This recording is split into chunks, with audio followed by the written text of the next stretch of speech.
URL consists of different... What level is You .com might in the want web to turn address? up. www.google.com.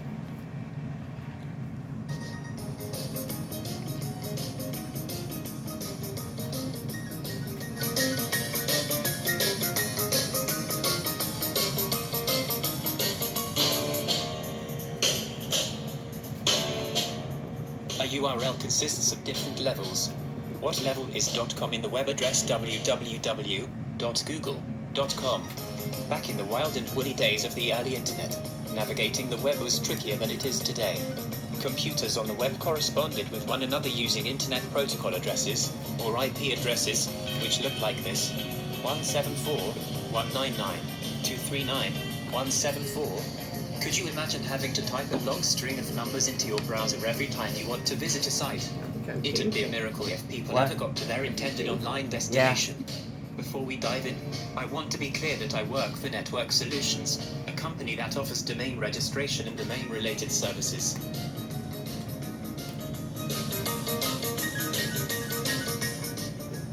Luckily for us, a group of computer scientists developed something known as the Domain Name System, or DNS. While computers are great with numbers, humans tend to remember words better than numbers. So, thanks to the DNS, instead of having to memorize long number chains, people could now use a domain name to identify and navigate to web properties. Let's take a look at the different parts of a universal resource locator, or URL, and domain names so you have a better understanding of how they operate. Unless you've been hiding in a tech desert for the past 20 years, you've undoubtedly heard of Google. They are an online powerhouse, and they use a wide range of IP addresses. However, to use their site, all you have to do is navigate to google.com. The URL www.google.com is comprised of 3 unique parts, as you see below. www. The www stands for World Wide Web, and this doesn't need to be typed into your browser when navigating to a website. Instead, most browsers will automatically apply it for you. Google this part of the URL is called the second level domain, or SLD. The second level domain is the part of the domain name that comes before the top level domain. In this case, the .com. This part of the URL is called the top level domain, or TLD.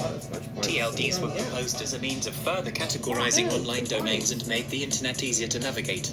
TLDs were meant to help you understand the purpose of a website. For example, the .com TLD stands for commercial, and it's the most widely recognized TLD in use.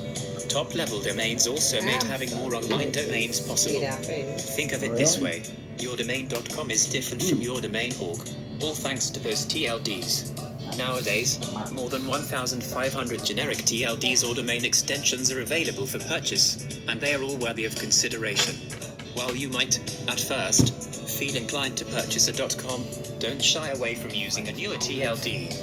Finding a domain name with a popular TLD can be difficult, as the internet is saturated with websites, and some people invest in and hold on to domain names. You can look at different domain extensions here to help you decide the best domain name for your online presence. I hope you found this helpful. Please leave a comment if so. It's like a chocolate. Yeah, sure it is. That's actually a swear word. So, Caddy, Sharon swore. What? Which swear word is it? F-A, so fuck all. She didn't say that. Right, we're telling it meant fudge and almonds. Sweet fudge and almonds. And replacing it with something much nicer. Sorry for the terrible language, but it won't happen again. You're gonna have to add in some bleeping effects now. Yeah. Especially what Eric said. Well, I was just explaining to the audience. Are you gonna leave it uncensored, Cadia? Because that's... You can rewind and replay it again. What? And I won't see anything. Well, dessert. Not fudge and almonds anyway. Right. Me interpret. Figs and apricots. What? What is the maximum number of exclamation points to use when writing? Not likely.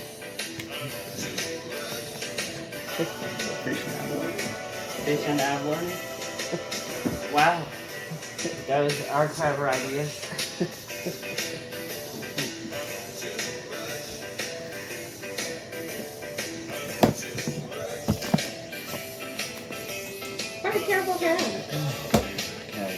What is the maximum number of exclamation points to use when writing prose?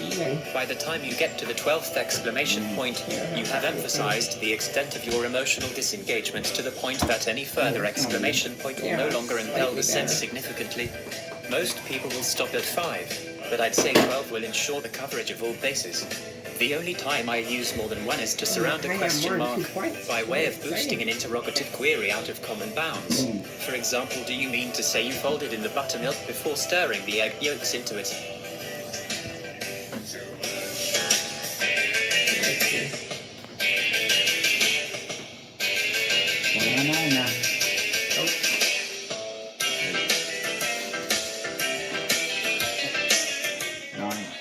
How do I write my character hitting her foster mum in the head and knocking her out, but in a more descriptive way? Think about that scene in the movie Titanic where Rose has to use a fire axe to free Jack from his chains. Why does she want to do it? Does she think she can? Has she ever swung an axe before? Did she close her eyes? Take a deep breath? Was there a noise when the axe hit? Did the cut chain fire apart? And you were Or just complaining drop about off? that? Did Rose know right away that it worked? Not after the What cut. was her immediate And I reaction? actually had some Was points. Jack okay? Prior to that, it What did she wasn't do very with the exciting. axe? It's only 2 points for each. I had 4 points. And it stayed 4 points. Well, that's safe. Well, thankful for that. And that one is none, and it stayed none. Good. Oh, sorry. Yeah, that's 3 so far. Office casual. 3 hours. I've had enough.